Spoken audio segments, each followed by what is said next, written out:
Good morning and welcome to Sunday Forum and welcome to our new month of programming. We are talking about caring for creation. We're concerned about the environment. And leading us off this month are three guests of ours from the University of Rochester. We have Dr. Vas Petrenko. We have Alex Eiley. Did I say that correct? Isle, it's close. Isle, and Marky. They two students and their professor, and they are going to talk to us about the composition of the atmosphere and how it has changed over time, how human activity is changing it today, and how atmospheric composition and chemistry influence Earth's climate. This presentation will include an overview of the current scientific understanding of climate change and its causes, as well as highlight the research being done at the U of R. Photos and videos from their polar expeditions, and I believe they brought some ice samples for us to examine. So how do you like that? Ancient Greenland and Antarctic ice. So just a few notes about our presenters. Vas is a professor in the Department of Earth and Environmental Sciences at the University of Rochester. He was a middle school and high school science teacher before he went on to receive his PhD from Scripps Institute of Oceanography in San Diego, and has been at the U of R since 2011. He studies the global sources and removal processes of the powerful greenhouse gas methane, as well as how cosmic rays interact with matter in the Earth's atmosphere and inside ice sheets. He has organized and participated in numerous polar expeditions to collect ice cores for scientific studies, and in his spare time, he enjoys spending time with his family and outdoor adventures. Good thing he likes the outdoors. Yes. Okay. So, I'm sorry. So, Alex Eiley is a PhD candidate in the University of Rochester's Department of Earth and Environmental Sciences. He worked as an environmental consultant until getting a Master's of Arts in Geography from the Ohio State University and coming to the U of R in 2021. He researches natural sources of methane, a powerful greenhouse gas, and has conducted fieldwork in Alaska, Antarctica, and the Mountain West. In his spare time, he visits his spouse in Massachusetts and thinks about how nice it would be to have a cat. Okay, and let's see. Oh, okay. Marky Mayanja, correct, sort of? Mayanja. Okay, all right. Marky is a graduate student who recently joined the Petrenko and Murray Labs in the Department of Earth and Environmental Sciences at the University of Rochester. She graduated with a bachelor's degree in meteorology and climate science from the University of Washington in spring of 2025. Marky's work in the Petrenko lab involves collecting measurements of methane in the atmosphere, then analyzing them in the lab. Her work in the Murray lab takes the data from those measurements and uses computer modeling to discover the mechanisms that determine how methane behaves in the atmosphere, where it comes from, and where it goes. In her spare time, she enjoys cooking and playing with her dog. So let me turn it over now to our guests.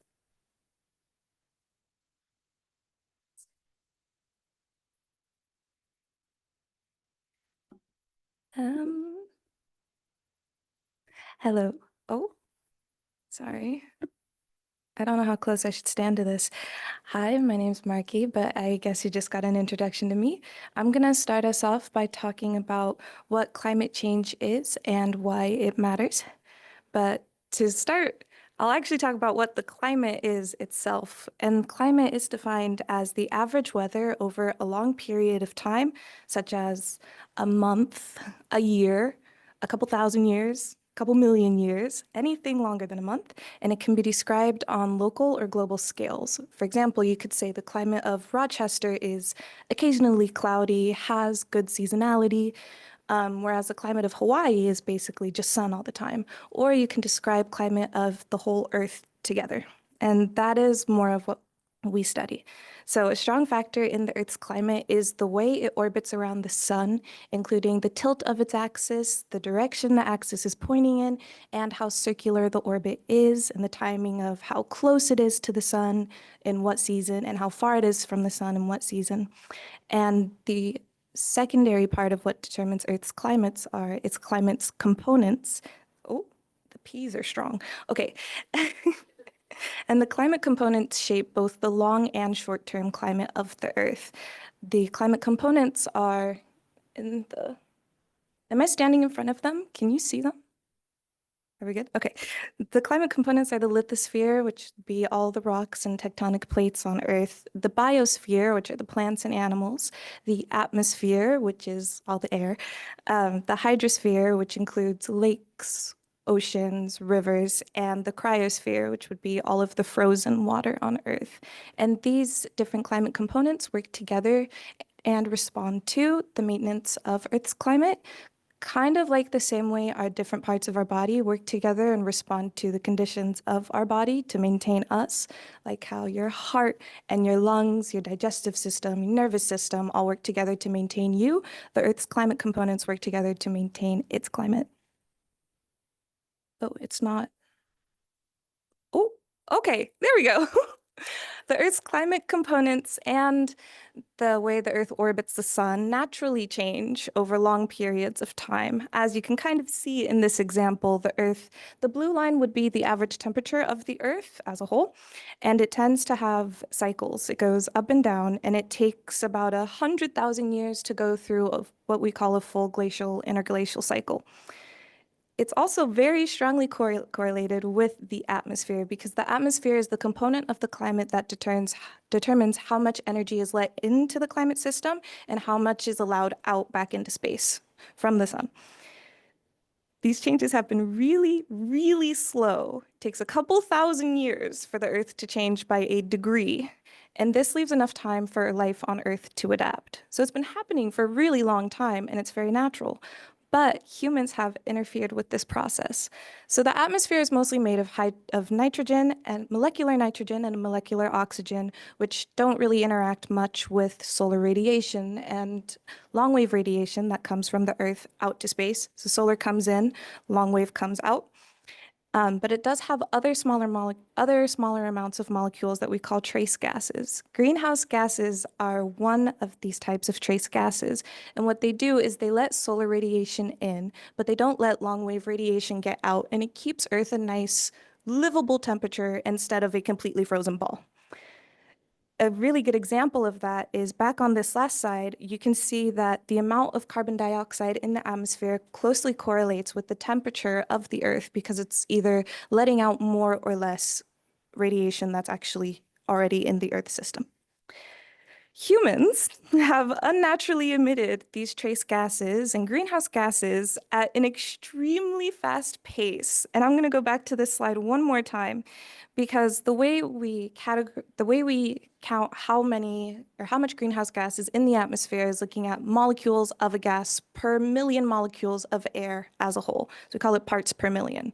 You can see that naturally carbon dioxide will vary by about 100 parts per million, but that takes about 100,000 years for it to actually vary. In the past 60 years, we have increased carbon dioxide by 100 parts per million in the atmosphere. And this is the result. So instead of this natural change that takes a long period of time, we essentially spiked the Earth's temperature by adding a lot of carbon dioxide and methane and other greenhouse gases to it. You can also see in more recent history, where this time axis is much shorter than the 100,000 years, that this has been increasing the Earth's temperature. So why does this actually matter? Because the Earth has changed in the past, and it changes all the time. So why is this change different? For one, it's becoming uncomfortably warm, as we've noticed with the past few days of 80-something degrees in early October. And when one component of the climate changes, the other components need to respond in order to keep a type of balance that the Earth has. If one component is rapidly changing, the others feel a shock, and they respond to maintain balance in the most dramatic way they possibly can. a good example of this, or a good metaphor for this, is going back to our bodies. If you have a slice of pie, your blood sugar will increase and your digestive system will try to get it out. Your muscles will try to use the sugar for energy. Your pancreas, I believe it's your pancreas, produces insulin to try to help the sugar move from your blood to your muscles to be effectively used. And if you have pie occasionally, that's not really a bad thing for your health. And pie is great. Highly recommend it. What would happen if you were to eat 400 pies in 10 minutes? This is kind of what we're doing to the earth with carbon dioxide. Your blood would essentially become sugar. It would become poison to you. Your digestive system would have a hard time actually getting all of the pie through your digestive system. Everything would start freaking out. And that's kind of what's been happening on Earth with way too much carbon dioxide. Very, very fast. So now I'm going to talk just a little bit about the impacts that this has had on Earth so far and the projections of what might continue to happen, especially if we keep increasing the amount of greenhouse gases we're emitting into the atmosphere. So far, we've seen a lot of floods, an increase in the severity of floods and the frequency that they happen at. Floods in places that used to not get flooded. We've seen a lot more wildfires. We've seen more intense blizzards because weather will also respond to an increase in total energy in the Earth's atmosphere, which can include severe winter storms as well.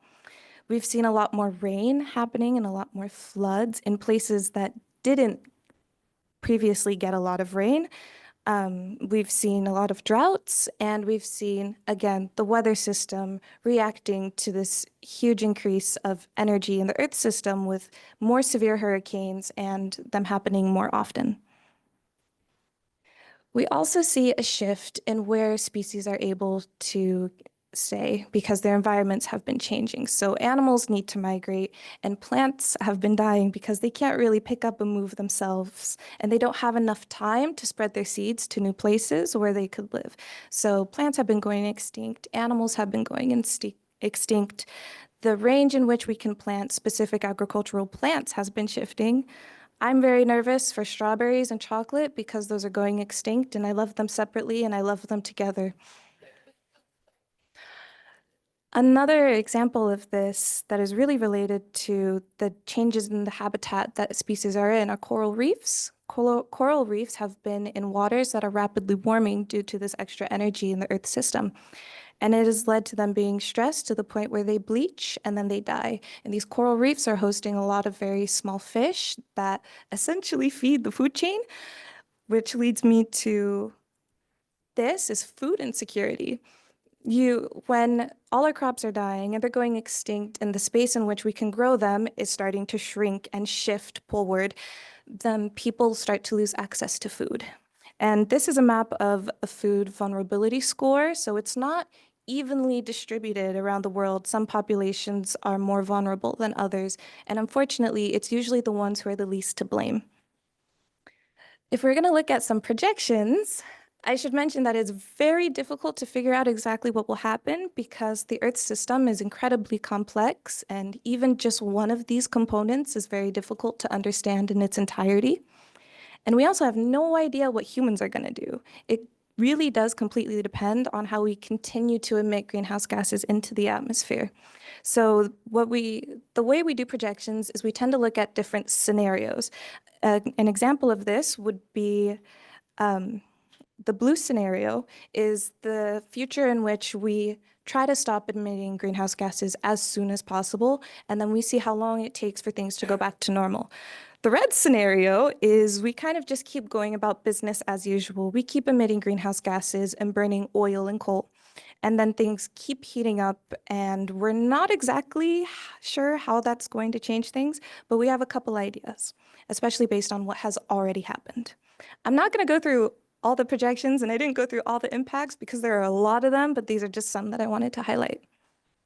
So I have been talking about the weather a bit, and weather patterns, large air currents. I heard someone mention before you're interested. I love this stuff. But rainfall patterns change, storm tracks change, and places that used to get, especially over land, places that used to get a lot of rain spread out throughout the year will start getting fewer rain events, but the same amount of rain, which will lead to the, you know, when you take a sponge out of the sink and you let it dry out, and then you try to get the sponge and put water on it, and the water just kind of bounces off because the sponge hasn't absorbed water in a while. Dirt does the same thing, which leads me to another side. When you change rainfall patterns and you change the amount of soil that's already in the earth, and then you get fewer rain events with the same amount of rain, it's heavier rain, and that leads to floods because it leads to a drought flood cycle because the ground hasn't been getting small amounts and able to absorb it. So it kind of just bounces off. And so you get really intense freshwater runoff, followed by the land drying and years of drought, followed by another really intense flood. This is a map of places where you expect to see floods and droughts. But of course, it all really depends on how the Earth system components are actually reacting and how much greenhouse gases we continue to emit. Another one that's pretty interesting is a change in sea level. So when you're melting ice and glaciers from very high in the mountains, it runs off in rivers and goes into the ocean, and that increases sea level. The sea level has already risen by about 9 centimeters, I believe. Is it millimeters? I think it's centimeters, millimeters, since the beginning of the Industrial Revolution. And another part of that is just the fact that when water gets warm, it also expands. So sea levels are rising and coastal communities are actually beginning to lose their land in which they live.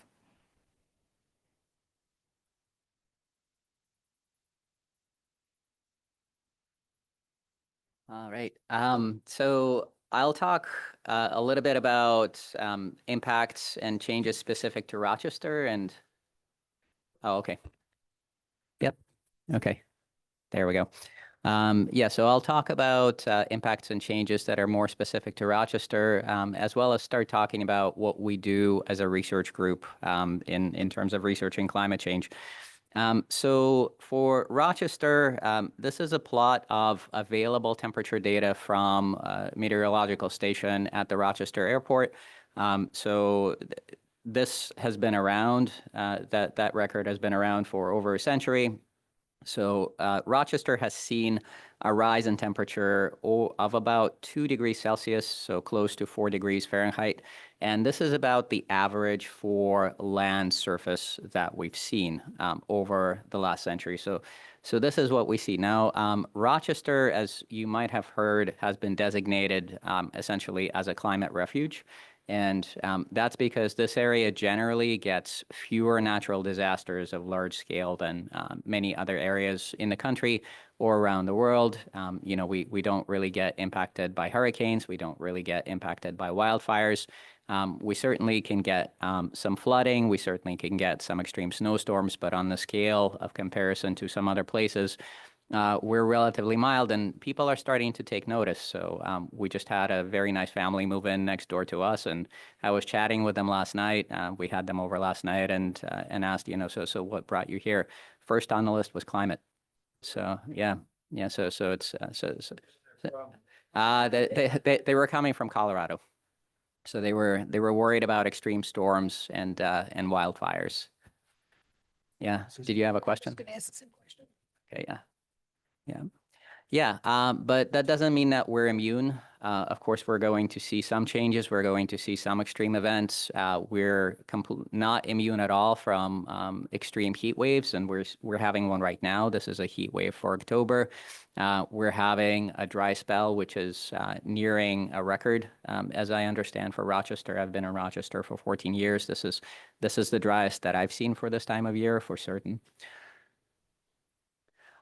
So now I'll show you a few figures from the IPCC. So you might have heard of what the IPCC is. It's the Intergovernmental Panel for Climate Change. It's an organization that was first established under the umbrella of the UN in the late 1980s. And its purpose is really to kind of get large groups of scientists together to synthesize the best information that we have to date on how climate has changing, why is it changing, and how is it going to change in the future. So This is a map from the IPCC for the United States of observed trends in total annual precipitation for the last few decades. And here, the blue-green colors are increases in precipitation.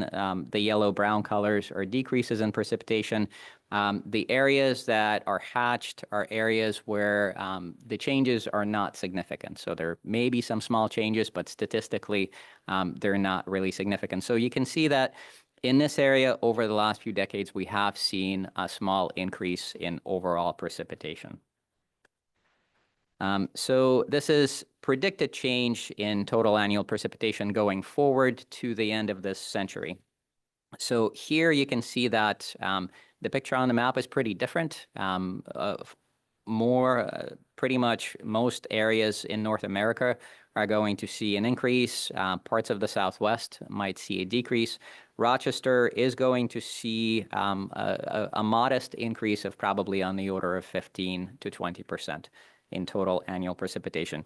And the way that these predictions are done is lots of climate models are run, and they're run lots of times, and then all of these are averaged. So in this case, we're looking at an average of 32 different models. Another thing that's really important here is what kind of emissions scenario is used. So as Marky showed, there are emissions scenarios for our emissions of greenhouse gases that reduce emissions pretty quickly. There are emission scenarios that continue emitting at what's called business as usual, so pretty high rates. This is a mid-range scenario. So this is predicted change in winter snowfall in millimeters per day, again, by the end of the century, compared to what is called a pre-industrial baseline. So in this case, it's the later part of the 19th century. And again, the yellow-brown colors are decreases. The kind of green-blue colors are increases. You can see that in our area, we're projected to see a small decrease in snowfall, so relatively small, in part because there's going to be these competing effects of warmer temperatures, which will make more of the precipitation fall as rain, but at the same time, more moisture availability in the atmosphere, which means that if there is a snowfall event, it will likely be more intense. So here is the predicted change in maximum one-day precipitation. So the IPCC looks at these changes in climate extremes and sort of how much precipitation can fall in one day.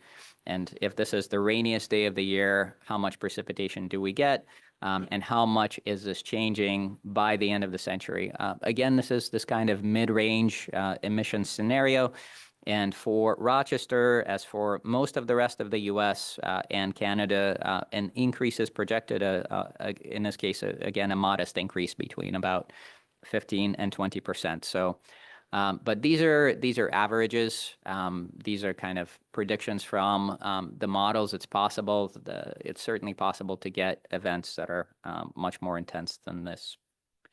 Okay, so now I'll switch to talking about what we do as a research group and some highlights of what we contribute in this area.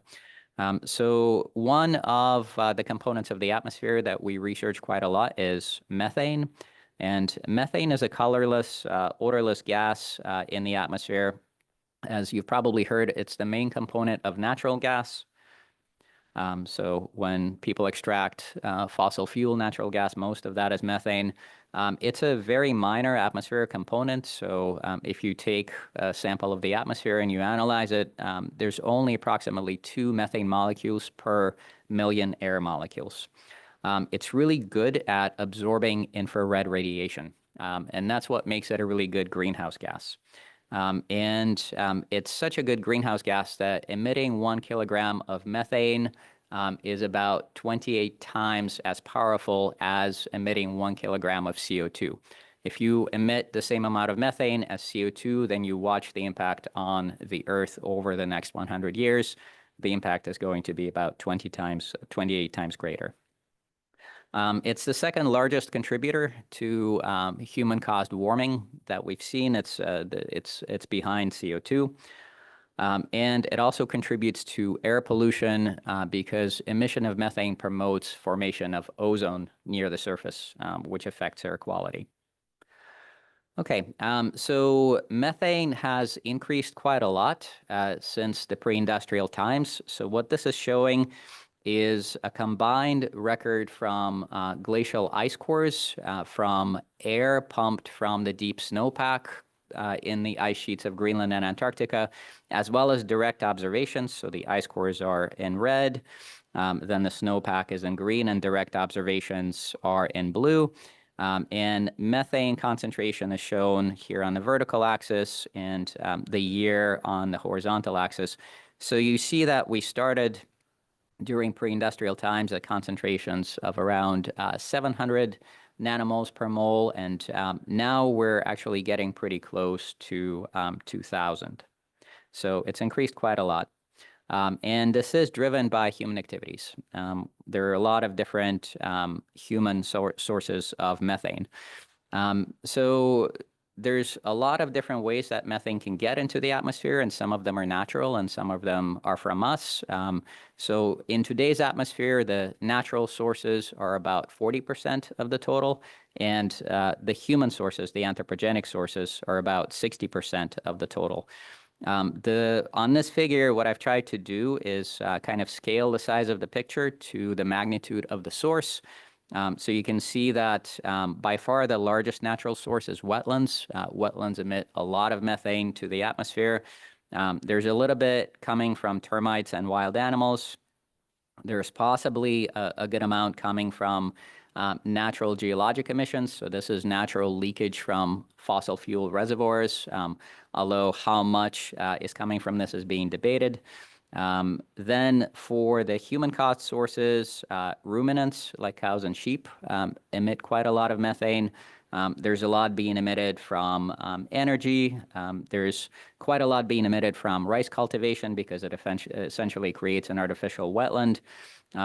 Quite a bit from wetlands and some from biomass burning, which could be natural. Some wildfires, of course, are natural, but also biofuel burning by humans. So mostly, once methane gets into the atmosphere, it's removed from the atmosphere by reaction with hydroxyl radicals. I'll talk about those a little bit in a minute. And it stays in the atmosphere for about 9 years. So that's much shorter than atmospheric CO2. And that actually makes methane a really good target for climate mitigation on the short-term scale. Whereas CO2 will stick around for a long time before natural processes draw it down. For methane, if we stop emissions, methane concentrations will go down pretty fast. So atmospheric methane is continuing its really rapid rise today. Marky also showed a version of this figure. So these are our direct observations of the methane increase for the last few decades, and this is from NOAA, the National Ocean and Atmospheric Administration. But despite this pretty large increase, there's currently no consensus among scientists about the causes of the most recent methane rise. There are hypotheses that people are working on. One is this coming from fossil fuels? Another one are natural sources such as wetlands increasing due to warming, because some studies in some wetlands have shown that that can happen. You warm the environment and you'll emit more methane. Or is methane lifetime changing due to changes in atmospheric chemistry, meaning is methane just sticking around for longer so that you're not removing it as quickly, so that even the same amount of emissions will cause the concentrations to go up? So what we do in our lab, one of the things that we do in our lab is use the carbon-14 isotope in the atmosphere to help us understand where the methane is coming from and how fast it's being removed. So what is an isotope? An isotope is, you can think of it as a different flavor of an element. It's the same element, but it has a different number of neutrons while having the same number of protons. And for carbon, carbon-12 is the really common isotope with 6 protons and 6 neutrons. If you add a neutron, you get carbon-13, and that's about 1% of the total in nature. And if you add another neutron, you get carbon-14, and that's present in very, very low abundances. And it's also radioactive, so it decays spontaneously. So carbon-14 is what we look at, and where carbon-14 near the Earth's surface comes from is from interactions in the Earth's atmosphere with cosmic rays. The Earth is constantly being bombarded by cosmic rays coming in mainly from outside of our solar system, mostly from events like ancient supernova explosions in our galaxy somewhere, and the cosmic rays are coming in. They interact with atoms in the atmosphere, and one of these interactions is with nitrogen, and it causes the formation of carbon-14.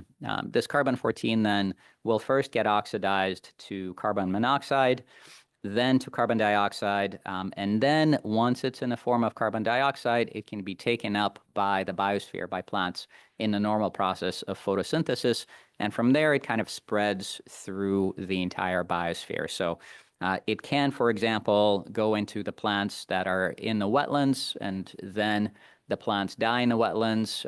Some of that organic carbon gets converted to methane, and some of that carbon-14 gets released in the form of carbon-14 containing methane. As I said, carbon-14 is radioactive. It has a half-life of about 5,700 years, so it spontaneously decays. So how is this useful for us in terms of trying to understand where the methane is coming from? Well, if you look at the different sources, you can ask, well, is this source expected to have a good amount of carbon-14 or not? And for wetlands, the answer is yes. It's going to, this methane will have about the same amount of carbon-14 as atmospheric CO2, because ultimately this carbon is being sourced from atmospheric CO2. Same goes for termites and wild animals, but not for natural geologic emissions. So this is ancient fossil carbon that's been in the ground for millions of years, and all the carbon-14 has spontaneously decayed away. So there's no carbon-14 left. And so you have this really clear difference in the carbon-14 level of emissions from wetlands, for example, and these natural geologic emissions. And you can do the same thing for anthropogenic sources. Again, animals will have a normal level of carbon-14. Emissions from energy, which is again fossil fuels, are not going to have any. Emissions from rice will have carbon-14. Emissions from landfills will have carbon-14 because this is decaying organic material such as food. And emissions from fires will also have a more or less normal level of carbon-14. So by measuring the carbon-14 in atmospheric methane, we can get a lot of information about where the methane is coming from. So it helps us to understand specifically how much fossil methane from our emissions is in the atmosphere. So another use of carbon-14 that we have in our lab is carbon-14 of carbon monoxide. And we use it to understand atmospheric oxidizing capacity and hydroxyl radical abundance. So atmospheric hydroxyl radicals, or OH, are produced in the atmosphere via interaction of sunlight with ozone in the presence of water vapor. And OH removes most atmospheric trace gases. It's been called the main atmospheric detergent. It removes methane, removes carbon monoxide, removes non-methane volatile organic compounds, so other hydrocarbons, and removes some other gases such as HCFCs that are both greenhouse gases and ozone destroyers. So it does have a strong influence on greenhouse warming, especially through its interaction with methane. But there are large uncertainties in how much there is and how it varies by season and by latitude. And these hydroxyl radicals are very short-lived. Chemical radicals are very reactive, and so OH has a lifetime of about 1 second. Because of that, it's really, really difficult to measure directly. So we use carbon-14 containing carbon monoxide as a proxy for OH. And the way that that works is we know how much carbon-14, carbon monoxide is being produced in the atmosphere, because at this stage, we have a really good handle on how many cosmic rays are coming in and how they interact with molecules in the atmosphere and how carbon-14 is produced. So this production is mostly in the upper parts of the atmosphere and at the higher latitudes. And what we can do then is say, okay, so we know how much is produced. We know that 14CO is removed almost entirely by these hydroxyl radicals. So if we know how much is produced, and we can go and we can measure 14CO in the atmosphere in several places in the world, we can actually back out how much of hydroxyl radical you have and how it's distributed around the world. So to do this work, we have an atmospheric sampling network that collects air at 7 different stations around the world, and then we process this air and analyze it in our lab for carbon-14 of carbon monoxide and carbon-14 of methane. Okay, so at this point, I'll switch it over to Alex.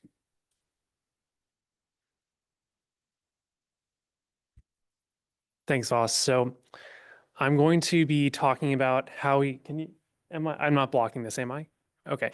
I'm going to be talking about how we actually get our samples. You know, this is the very photogenic part of the work that we do. I will preface this by saying, 99.9% of my job is either working in a windowless basement lab or working in my windowless basement office. So this is the part of my job that looks cool, but the rest of it is not nearly as exciting looking. So like Voss was talking about, we are studying these different atmospheric chemicals, and we have ways to do that in the modern day. This is a photo of an undergrad in our lab measuring how much methane is coming out of the ground to better quantify that geologic methane that we were talking about. And then this is one of those and then this photo by another PhD student in the lab, Sebastian Miller, is of a atmospheric sampling station in Barbados that we use for that 14CO work that Voss just showed the big map of. So we have these tools to get an understanding of how things are happening in the modern atmosphere. But then the tricky thing is, before we had these nice, expensive scientific instruments, how to actually get an idea of what things were like before we were perturbing the climate system. So what we do is we actually go and drill ice cores. Voss, could you pass out some of the ice in the cooler? So what we do is these glaciers, they get an annual layer of snow every year. You can see in this photo, they kind of look like tree rings. You can clearly see an annual layer. And when the snow falls on a glacier, as we know, snow is mostly air, and that air gets trapped as it gets buried more and more and more and forms these bubbles. And these bubbles are direct samples of the ancient atmosphere going back thousands of years. So what Voss is handing out right now are some scrap pieces of ice from our freezer that were drilled in Greenland. And you'll see once it comes around to you, it's full of air bubbles. So that is, multiple thousands of year old air sample. And that's what we actually analyze in our lab to get an idea of what the chemistry was like in the atmosphere in the past. So for the folks who are on Zoom, this is what that ice looks like. It's full of air bubbles. It's not like an ice cube that you grow in your freezer. So that's actually what we're going for. So in order to do that, we have to go to some pretty far away places. In fall of 2024, myself and Voss were part of a 3-month expedition to Antarctica to drill a series of new ice cores. And getting there is a pretty long, involved process. First, you take, commercial flights from Rochester all the way to Christchurch, New Zealand, which is a long, long way, on a long time on a plane. And there you get issued a bunch of really big cold weather gear so you can safely work outside in Antarctica. and then you get on a series of planes that take you to Antarctica. First, we took a big military cargo plane from Christchurch to Mario Zucchelli Station, which is an Italian research base on the coast. And then from there, we hopped on a much smaller plane to go to a place called Concordia Station, which is a French and Italian jointly run research base high up on the East Antarctic ice sheet. So when you go to Antarctica, you're usually on a military cargo plane. Has anyone here been in a C-130? How would you describe flying in one? Yeah, I'm seeing loud, shaky. Yep. That would be my experience too. It's very loud. It's a very uncomfortable ride. Well, in our case, it was actually quite hot because we're required to wear our polar gear on the plane in case the plane crashes. But in my mind, I feel like, if you're just in a gigantic parka, you're just going to drown faster. So I don't know why they make us do that, but it is an uncomfortable ride. It takes about 7 hours to get from Christchurch, New Zealand to the coast of Antarctica. When we landed on the coast of Antarctica at Mario Zucchelli Station, the C-130 landed on the sea ice. And because this was still early in the season, so this was early November, so that is kind of Southern Hemisphere spring. So the sea ice from the winter was still in place. So the plane lands on the sea ice. And then from there, we take a much smaller plane inland from the coast of Antarctica from Mario Zucchelli to Concordia Station. This is called a Basler. It's sort of a 1940s era passenger plane. And even though they're very old planes, they do really well in extreme cold weather. So that's why they are the plane of choice kind of for inland Antarctic work. So this is what Concordia Station looks like. It kind of looks like a space station because that's basically what it is. It is this self-contained unit in one of the coldest places on Earth. The average annual temperature at Concordia Station is about minus 50 degrees Celsius, which I think is like 60 or 70 below zero in Fahrenheit. So we were there in the summer, and the warmest it ever got, the warmest day I think was about 0 degrees Fahrenheit. The coldest with wind chill I think was about negative 70 Fahrenheit, something like that. So it is a very austere place. But it's also a really incredible landscape. It's just ice as far as you can see. You can really get the feeling of how small you are when you're just standing there and you just look all around and all you can see is just flat ice out to the horizon. It's a pretty incredible place to be. So what we were doing there is we were drilling these ice cores. What I have here is a photo of what the drill bit looks like. It's basically like if you imagine the tube that a roll of paper towels comes on, a hollow tube, and it has cutting teeth on it. And I've got a little video here of us extracting an ice core from that drill. This is me in a giant red parka. These giant red parkas are issued to everyone that goes to Antarctica. They're called Big Reds because they're big and they're red. And so what I'm doing right now is that cutter head is inside of a outer tube. So we were hammering out kind of the shavings that build up as you drill as you send the drill down and you cut ice, kind of some shavings build up between those two tubes. And now that outer tube is held on by a cotter pin. So I'm removing the cotter pin. Jay, our driller, who is a mechanical engineer and a machinist, is operating the drill to remove that outer tube. I'm lifting up the inner tube, and that inner tube contains the ice.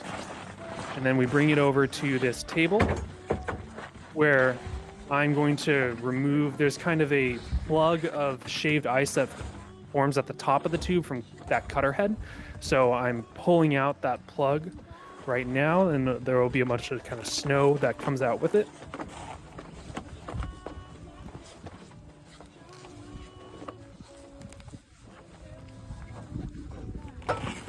There it goes. And now Jay is going to take a big kind of like a ram from the bottom and push the ice out through the top of the tube, kind of like an old muzzle loading cannon, basically. I'm using a mallet to help it kind of break it loose because sometimes it can kind of get stuck in the barrel. And here it comes. There's a little bit of a plug of shaved ice that forms at the very top, so you'll see me tossing that out once we actually go around to it. Yeah, for the camera. It's this was actually a very nice photogenic piece of ice so we got lucky when we were filming it to have a piece of ice that came out nicely and looked good. So now I'm taking off my outer gloves and I'm putting on a pair of clean room vinyl gloves because we don't want to contaminate the ice with any oils from our skin. So we have to be really careful about keeping it clean. And from here, I'm just going to throw out that plug of snow from the very beginning. So just toss that and wipe it clean. And that's what a piece of that ice looks like when it comes out of the drill. So when we're in the field, we actually melt the ice in the field. So we come with this gigantic, it's basically like a big pressure cooker. We load it up with ice, which you'll see right here. You know, we have to wear clean room kind of Tyvek onesies. So, because again, we don't want to contaminate the ice. We load up our melter with all those ice cores. And then we will bolt on the lid in a minute. And then we pump out all the room air. Then we melt the ice that releases those air bubbles. And through a series of pumps, we then compress that sample into a little gas canister. So this gas canister is about yay big. And this is actually what we bring back from Antarctica with us. So these are currently sitting outside of our lab. We are going to start analyzing them next week. And I'm pretty scared about doing that because these are high stakes samples. If you mess something up, they're gone. So there's not really much margin for error when you're analyzing these. Oh, that's Voss. That's Voss having to do the installing the last little bit when we're putting the melter together. Someone has to crawl in and make a connection with some wrenches. So yeah. So life in Antarctica is, it's a unique culture. It centers a lot around food. Because it's very, very cold, and so you burn a lot of calories just trying to stay warm. At this research base, we had two great cooks, Simone and Lerte. They were these two great Italian chefs, and this is a photo from the Christmas dinner. There's also a lot of, when you have spare time, you don't have a whole lot of it because you're there to do a job, but you kind of make your own entertainment. So one of the things you'll see at Antarctic bases are signs pointing, to your hometown. So I'm seeing, because we were at a French-Italian base, I'm seeing Palermo, 15,000 kilometers that way. All these places, 15,000, 20,000 kilometers in any direction. My favorite sign was this, which is land 3 kilometers down, because we're on about 3 kilometers of ice where we were. When we were done collecting ice cores, we kind of did that commute in reverse, where we took that small plane from Concordia back to Mario Zucchelli, where we got stuck for about a week due to bad weather. So we spent a lot of time walking around. And you'll see that the sea ice that was there at the start of the season is now gone, but there's this giant iceberg that calved off one of the glaciers that's sitting in the bay. And there was an Adelie penguin colony that was near the base. So we got to spend one day, we walked out to the Adelie penguin colony and got to see some very cute penguins. They're fun. This one, I think, is stealing a pebble from another penguin's nest.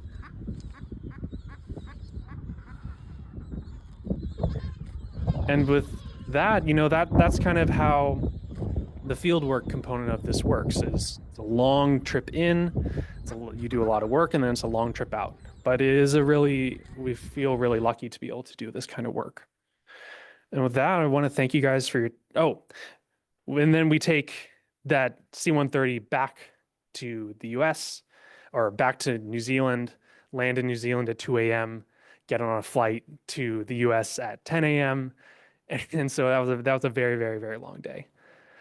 And with that, thank you for all your time, and we'd love to answer any questions you might have.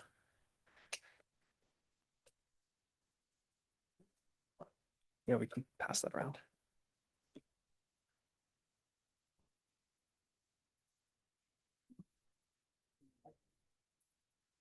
I have a very non-scientific question. How warm did it get inside when you were working?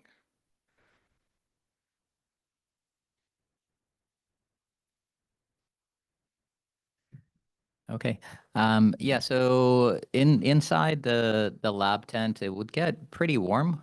We had a stove in the adjoining room. We had some electric heaters. So I would say when we would first come in, maybe just a little bit above freezing, but by midday, it might get up to like 60 degrees. So relatively warm by Antarctic standards.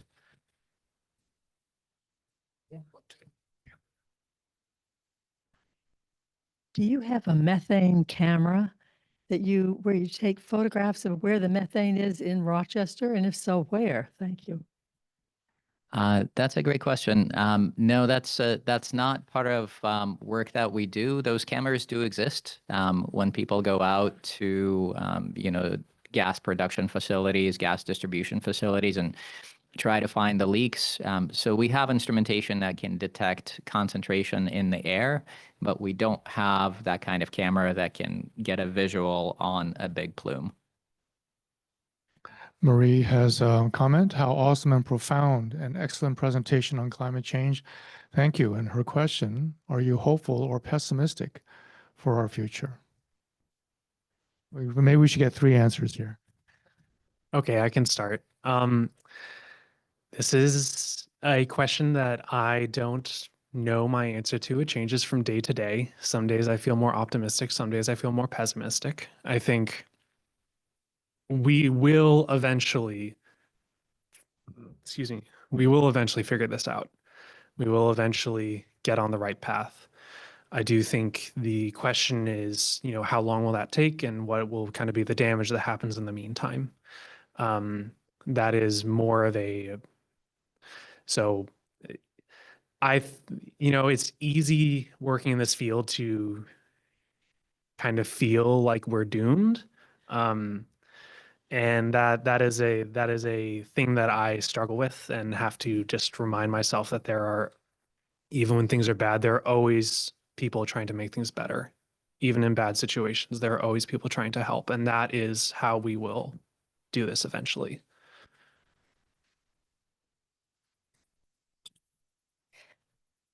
For this question, I would say you have to be a little bit more specific about what I might be pessimistic about. There's some things I'm extremely pessimistic about. I'm pretty sure all the coral reefs are going to die. We're almost at the point where those aren't coming back. But when it comes to things like, will humans survive this? Depends on what we actually do, but probably. If you're asking, will weather get too extreme in a specific place to ever live there again? Depends on how much, how many more fossil fuels we decide to actually burn and how much more greenhouse gas we decide to emit. But there are many different, you may have heard like tipping points where we can never go back. And there's not one major, the Earth is going to end if we emit this specific amount of greenhouse gases. There's little things and chain reactions that happen. And so I'm not necessarily pessimistic about the future as a whole, because there's still going to be parts we can salvage. But there are some where I don't have a lot of hope in the chain of how bad will it actually get. It really just depends on what we decide to do about it all and how much we decide we want to help the most vulnerable communities.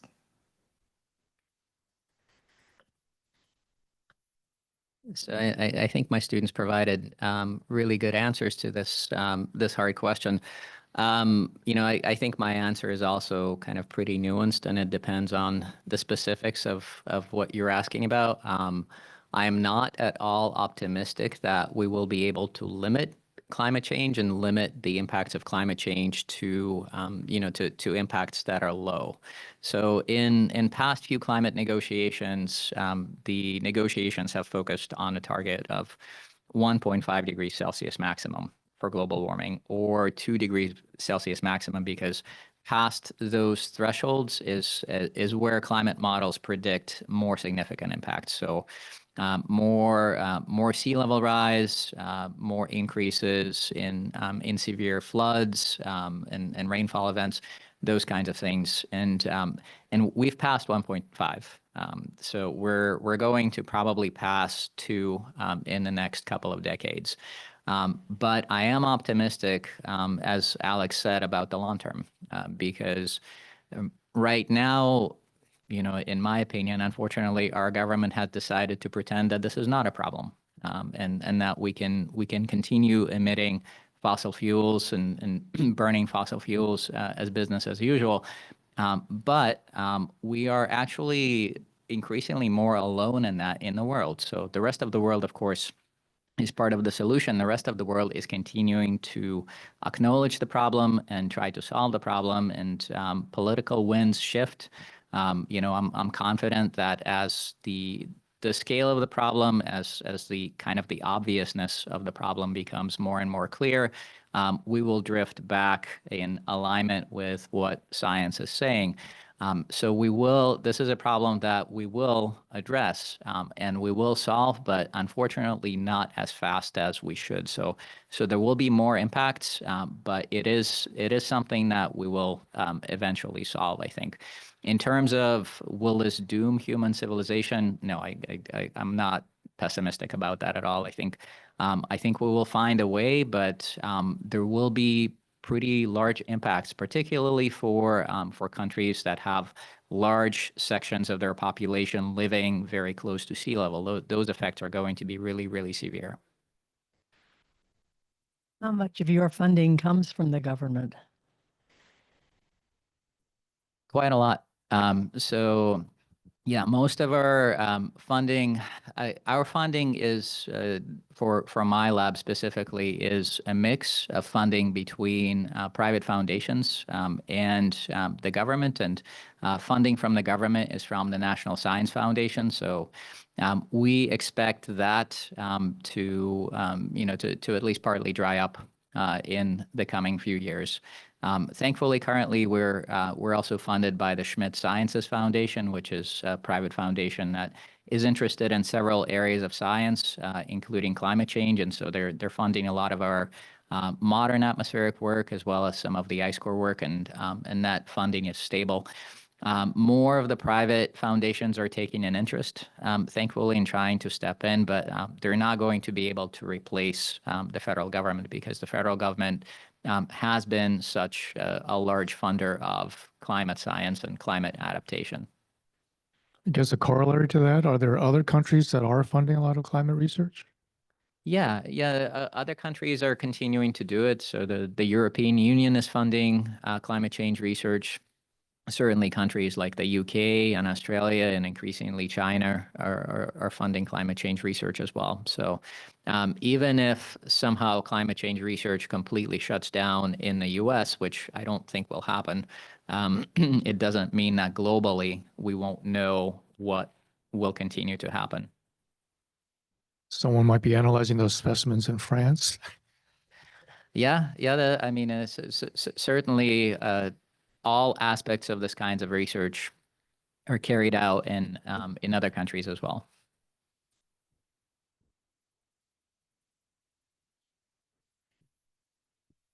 Those stations that you showed on the global map, is the data that's generated from those stations also shared with other academic and scientific institutions? Yeah, that's a great question. So in this kind of research, the standard is for open data sharing. So once we have the results and have analyzed the results and gotten them into a final form, those data become publicly available, and the government funding sources require that. The private funding sources that we have also require that, and these days most scientific publications also require that. Once you're publishing a scientific research article on a data set, that the data set is in some public repository that everyone can access. So it's a nice standard for that. Other than this great work that you're doing, are there personal things that you try to do in your personal life that are practical that can be shared as far as what you're doing to help the situation? Thanks. Yeah, I mean, this gets into kind of a broader issue where this is kind of a collective action problem where, yes, there are things you can do as an individual, and also at the same time, those actions that you do as an individual won't make a big difference to this problem. But also at the same time, if everyone does a little bit, that does add up. So it's this question of scale where, like, for example, I don't really eat meat anymore, or, I only eat meat when I eat out and at this point, because, I'm a grad student, so I don't make much money. But also, and meat's expensive, and also meat is a pain to deal with cooking. And so on the rare occasions where I do eat out, that's when I get to eat meat. Or, I try to not drive very much. I try to take the bus as much as I can, or bike. My spouse lives in Massachusetts, is in a PhD program over there, and so we take the train instead of driving. There are, I think in terms of impact that individuals can do, probably the biggest thing is to vote. The second biggest thing is to donate your money to causes that support this stuff. And then once you kind of do those things, then like individual lifestyle changes, flying less, maybe eat beef once a month instead of every day, kind of small things. We don't all have to become vegans tomorrow. That's not what anyone is really advocating for. If you eat meat one day less a week, that's a significant difference. And so I think that there are these things that everyone can do that are relatively easy to do that make an impact. You guys have anything to add? Yeah, I mean, there's a range of things, and if you look at the impacts, certainly some things can be addressed on an individual level. Some things, like Alex said, can only be addressed on the government level, either state government or federal government. On the individual level, I drive a plug-in hybrid, so like city driving for me is electric.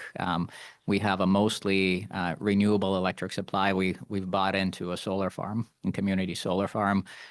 We've recently installed heat pumps at our house to make heating more efficient, heating and cooling, so that again, that electricity is coming from solar rather than running the heat off a natural gas furnace. So these, all of these things can definitely make a difference. And a lot of these things are now money-saving measures as well. So so there are those opportunities, and I would certainly encourage everyone to look out for those opportunities and take advantage of them when they're there. Marky, do you have anything? Yeah.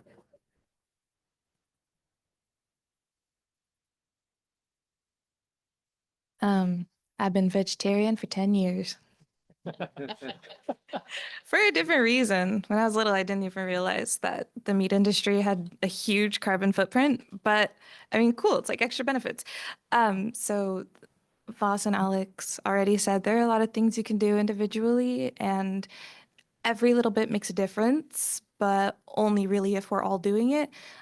So the main thing you can do to actually make a difference on an individual level is to vote. It's going to be the most important one for institutional change.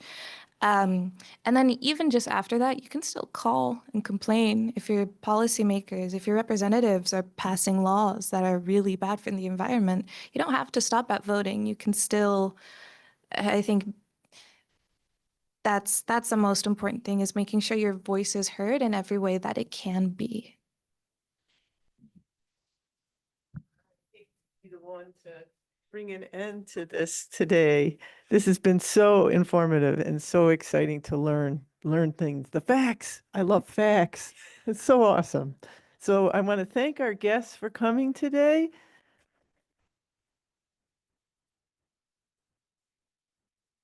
And just to remind the rest of you, no Sunday Forum next Sunday, but then 2 more in our environmental series for October. So thank you all for coming.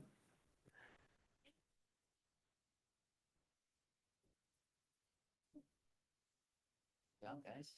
Thanks. Yeah. Ooh, I really want to keep practicing public speaking. I love it.